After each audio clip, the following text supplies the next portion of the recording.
ఆకివీడు రామాలయం నిర్మాణానికి supreme court green signal ఇచ్చింది. నిర్మాణానికి కలెక్టర్ ఇచ్చిన ఎన్ఓసీని సమర్థించింది. మరింత సమాచారం మా ప్రతినిధి అరుణ్ అడిగి తెలుసుకుందాం. అరుణ్, ఆకివీడు రామాలయం నిర్మాణానికి సంబంధించి సుప్రీంకోర్టు ఆదేశాల సారాంశం ఏంటి? సుప్రీంకోర్టు ఈ రోజు ఆకివీడు రామాలయానికి సంబంధించి ఆ పిటిషన్ దాఖలు చేసినటువంటి వ్యవహారం పైన విచారణ చేపట్టింది.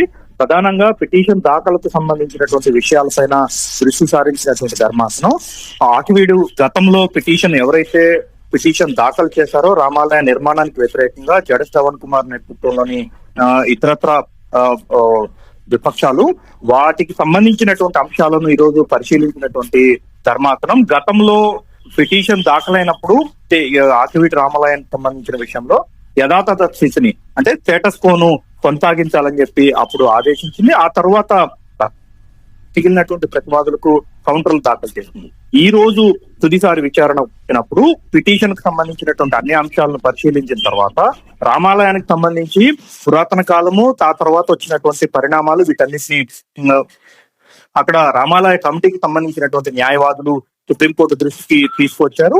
అన్ని అంశాలు పరిశీలించిన తర్వాత సుప్రీంకోర్టు ఈ రోజు విషయాలను పరిశీలించి కలెక్టరు ఇప్పటికే అందుకు సంబంధించినటువంటి నో అబ్జెక్షన్ సర్టిఫికేట్ ఇచ్చారని, అన్ని అంశాలు పరిశీలించిన తర్వాతనే కలెక్టర్ ఎన్ఓసి ఇచ్చారు కాబట్టి ఏవైనా అభ్యంతరాలు ఉంటే మరో పిటిషన్ దాఖలు చేసుకోండి తప్ప ఈ పిటిషన్ ఎట్టి పరిస్థితుల్లోనూ విచారణకు పనికిరాదు అని చెప్పి సుప్రీంకోర్టు డిస్మిస్ చేసింది. ఆ మేరకు ఉత్తర్వులు జారీ చేసింది.